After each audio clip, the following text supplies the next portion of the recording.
No matter how far away you live, despite all the luxury and amenities at your disposal, nothing could beat the comfort of the home. It is the only place that can give you peace and a cozy feeling that no other quilt in the world can provide regardless of its softness. No wealth is equivalent to having a home and family to come back to after work, and lucky are those who are blessed with it. But sometimes we understand the value of family only when we are on the verge of losing it, or see someone going through the same. A similar realization happened to the protagonist of the story, in the midst of his journey that moved him to tears. As David entered the office, almost everyone was out of their seats. This was quite unusual for him. Otherwise, he would watch them making plans for the meetings, scheduling them, and most of the people's heads buried under the file. But today, the things were different. What had caused such a change in the office? As a lot of meetings were lined up along with piles of files to be worked at, he found it frustrating when he saw them all having fun and taking the work at a slower pace. Two things annoyed him a lot: slow devices, and most importantly, slow people. The whole office was acquainted with the pet peeves of their boss and never dared to annoy him. But today, it seemed like they had come from home just to test his patience. David was a workaholic as well as a miser. The situation that he was facing in the office was irritating him. No doubt he had made this company a success from working hard day and night, and now it was counted among one of the top-notch financial firms and was listed in the magazine too. It was difficult for him to see people wasting their time. As he took his seat and called his assistant as usual, it was his routine to talk to his assistant daily as soon as he used to come to the office, which was a surprise for everyone that worked for him. They had rarely seen him utter a word, let alone talking. But out of all the people in the office, he used to like her a lot. This used to make a lot of girls jealous of her.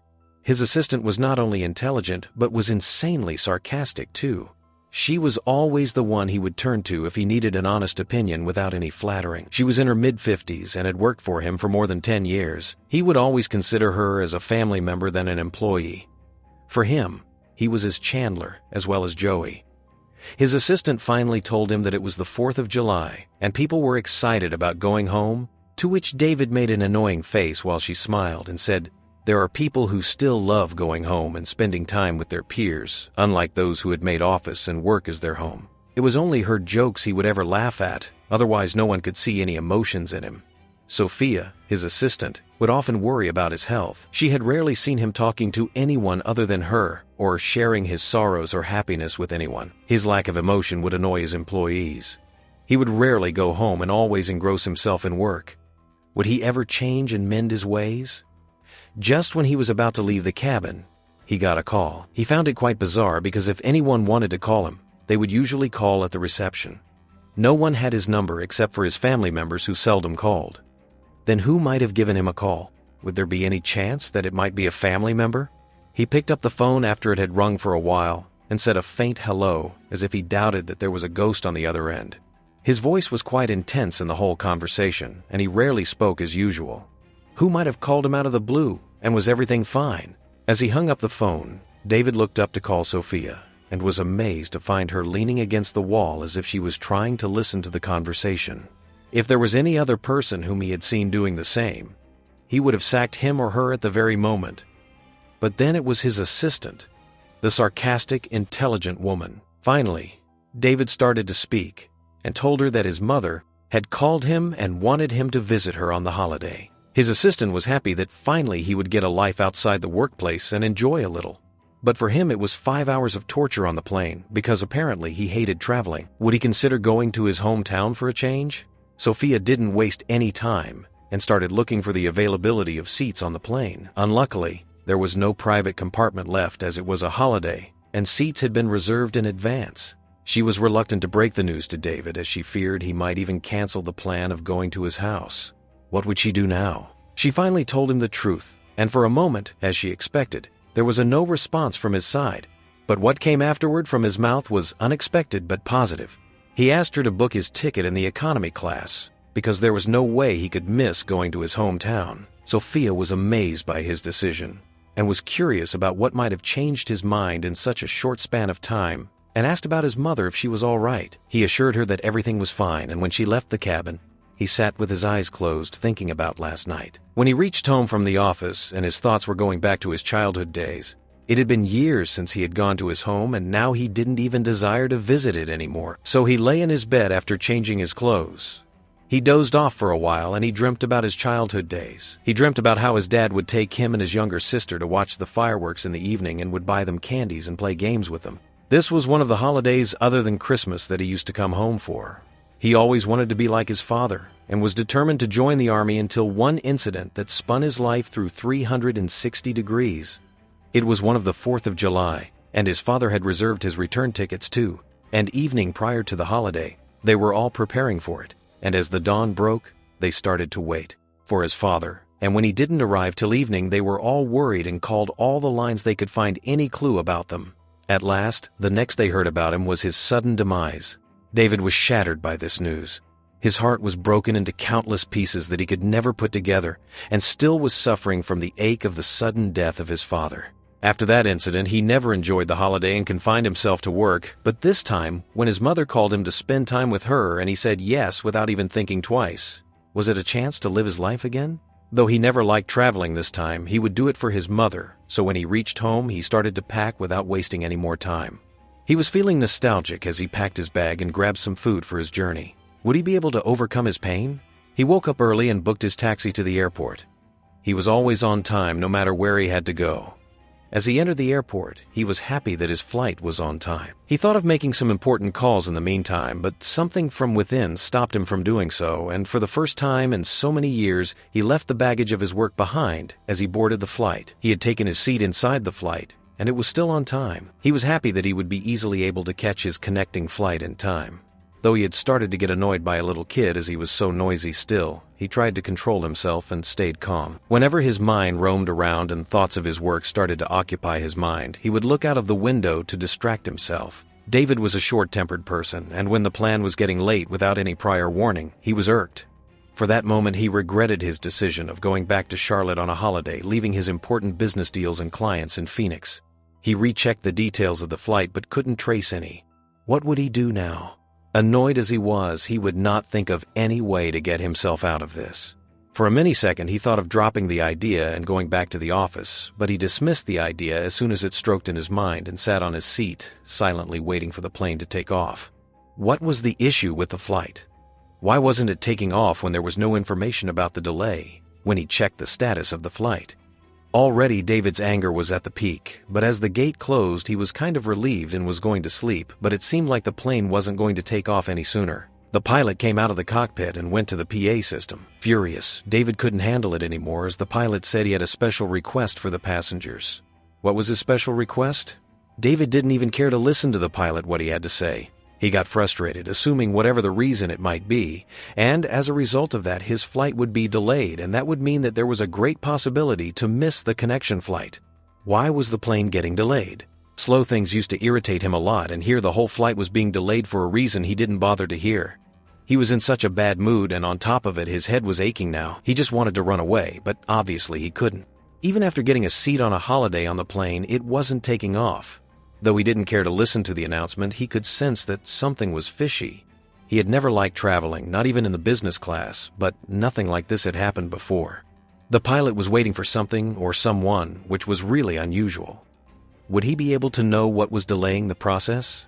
When David was bewildered by the delay, another surprise came his way, and that was when the engines of the plane were shut off. That clearly meant the plane wasn't going to take off any sooner. He couldn't believe his eyes, and looked outside in frustration, and he noticed something weird. What did he see? He tried to focus on what he just saw, and to make sense in his mind, but all he could see was a strange vehicle coming, in the direction of the plane. At the same moment, he heard the pilot's voice from a distance. It seemed as if he was going to announce something really important. What was he going to announce? And what was that strange vehicle? And why was it coming to the plane's direction? I thought, now what? And I got even angrier because I was going to miss my connection, David said, and then this happened. The pilot then politely asked the passengers to pause for a moment of silence. This intrigued David. What was happening at the airport? He was furious, more than intrigued, because of the delay. Now, he was pretty sure he was going to lose the connection flight in North Carolina, which really upset him, so he thought of the way to know what was going on. He tried to see a flight attendant, and luckily she was coming near his seat. So he asked her what was going on, and why the flight was late, And the answer he got confused him even more. The attendant just pointed towards the window without even uttering a word, and he was surprised when he looked out. He finally realized the reason for the delay, and it seemed like his past came in front of his eyes. Everything seemed to come back to him. Every memory, happiness, and pain. David saw a long box coming out of the vehicle, and that wasn't just an ordinary box. It was wrapped in an American flag, and there was a warning too, written "Handle it with care" on the side of the box. The box was actually a casket. Everything was making perfect sense to David. Soon, the pilot addressed the delay from the PA system, and everyone present on the plane who were complaining about the delay in the flight became ashamed and emotional. It was a very rare moment in the life of David after his father had died. He had become emotional too, and was feeling guilty of what he had said or thought. The casket was an American soldier who had fallen while serving in Afghanistan and was being flown to North Carolina to his home, and that was the reason the plane was delayed that day. It was after so many years David had felt some emotions and tears ran down his cheeks. When the casket was boarded, in the flight, everyone started crying. It was indeed an emotional moment, as people were going home to celebrate Independence Day, and there was one who was going to be buried that day so that people could celebrate. They would be enjoying the freedom that had come as a compromise of one's life. Later, David wrote a post on Twitter about the incident.